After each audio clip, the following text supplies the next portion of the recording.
Ever feel like you're running a race where the finish line just keeps moving? Yeah. Welcome to the club. It's that quiet voice that sneaks up when the lights are off and the world's asleep. I should have done more today. I'm not doing enough. Maybe I'm just falling behind.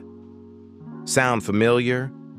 That low-grade pressure that simmers under the surface, whispering that you're not quite there yet, that you're somehow behind. Let me say this up front. You're not broken. You're not a late bloomer. You're not failing. You're human. And you're growing in ways you probably can't even see. That nagging not enough feeling, it's more common than you think. Let's be real. Most of us have had those nights where we stare at the ceiling, running through the mental highlight reel of everything we didn't do. Didn't get that promotion. Didn't start that side hustle. Didn't answer that one text from 3 weeks ago that now feels too awkward to reply to. But here's the kicker. This invisible weight, almost everyone carries it. Even the people who look like they've got it all figured out. Especially them, actually. A lot of that not enoughness comes from comparing our raw, messy lives to the curated, polished, Instagram-filtered perfection of others. And let's not forget the culture we were raised in, where everything was about winning or losing, achieving or failing. Sprinkle in a little hustle culture telling us to rise and grind 24/7, and boom, we're exhausted, anxious, and convinced we're not doing life right.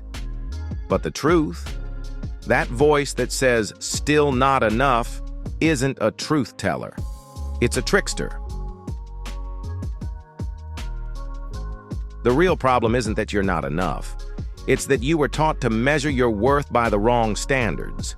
We've been sold a rigged game, one that tells us our value is based on output, on hustle, on productivity metrics. That if we just work harder, achieve more, make more money, then maybe we'll finally feel like we're enough. But guess what? Even when you do hit that goal, the goalpost moves. Because the system is designed that way. The self-help industry, advertising, even some parts of personal development, ironic I know, profit from our insecurity. If you feel like you're not enough, you'll keep buying, grinding, signing up for things to fix yourself. But here's the liberating truth. You are not a project that needs fixing. You're a person who's evolving. And that enough you're searching for, it was never outside of you. It's something you reclaim, not achieve. Struggling doesn't mean you're broken. It means you're building. Yeah, it's not the kind of thing people post on Instagram. No one likes to admit they're feeling stuck, uncertain, or like they're barely holding it together. But those exact moments, they're often where real personal growth begins.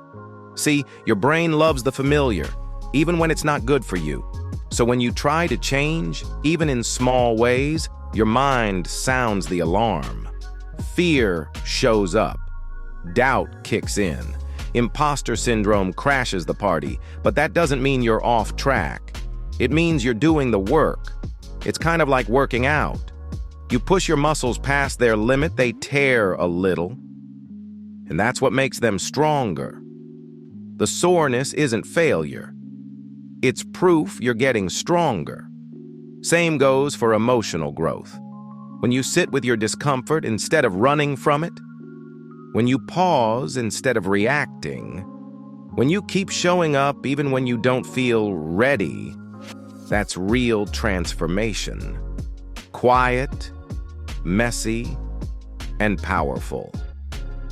Real transformation happens in the small, quiet choices no one sees. Forget grand gestures. Self-improvement often looks more like choosing not to hit snooze or saying no when people expect a yes. It's dragging yourself to the gym when Netflix sounds better. It's texting your therapist instead of pretending you're fine. These are your micro wins, and they matter a lot. because each small win rewires the brain. It says, hey, I can trust myself, and that trust builds self-discipline. Which, by the way, isn't about being rigid. It's about being reliable to yourself. Every time you choose the harder, healthier thing, that's you. Building resilience, grit, integrity. You might not see it yet, but these are the tiny bricks that form the foundation of long-term self-development. So yeah, celebrate that 10-minute meditation, that boundary you held, that salad you ordered even though fries were calling your name. You're doing great. Comparison is a trap, and social media is the bait. Look, comparing ourselves to others is baked into the human brain. It used to be useful, back when it helped us figure out where we stood in the tribe. But now, we're not comparing ourselves to real people. We're comparing ourselves to curated highlight reels. And it's a losing game. You're looking at someone else's after photo while you're living your during. You're seeing the best 1% of their life and measuring your whole, messy, glorious 100% against it. Here's the way out. Start noticing the feeling. Name it. Oh, hey, comparison. You again. Then remind yourself that you're seeing pixels, not reality. Better yet, curate your own feed. Unfollow the noise. Fill your digital space with voices that nourish your mind, not shrink your worth. That flailing, messy, uncertain stage, that's not failure, that's progress. No one talks about how awkward growth looks in real time. It's not a straight line. It's more like a roller coaster designed by a sleep-deprived philosopher. You will doubt yourself. You will second guess. You'll feel like you're spiraling, and in those moments, it's easy to think, this isn't working. But here's the thing. Growth often looks like chaos before it looks like clarity. And that discomfort, that's your brain expanding. You're literally reshaping your mental wiring, your emotional capacity, your identity. And yeah, it's disorienting. But that's not a bug. It's a feature. Want to know if you've grown? Don't just check your goals, check your habits. Seriously, growth isn't always a fireworks show. Sometimes it's more like a quiet Tuesday afternoon where you didn't spiral after a tough meeting. Or the way you talk to yourself now. Less like a drill sergeant, more like a chill best friend who gives solid advice and occasionally swears for emphasis. Instead of obsessing over the finish line, look at the little reroutes, the tiny wins. You didn't snooze your alarm 5 times. You said no to that thing that used to drain you. You paused before reacting. That's progress, sneaky, beautiful progress. Try this. Write down one moment you handled better this week. Ask a close friend, hey, have I been less dramatic lately? You might be surprised. They've probably noticed more than you think. And don't just keep moving. Celebrate. Throw a tiny inner party every time you choose differently than the old you would have. Because progress isn't about having it all figured out. It's about heading in a better direction and not needing Google Maps every 5 minutes. Through all of this, you've been quietly building superpowers no one sees. But everyone feels. No cape, no theme music, but real as heck.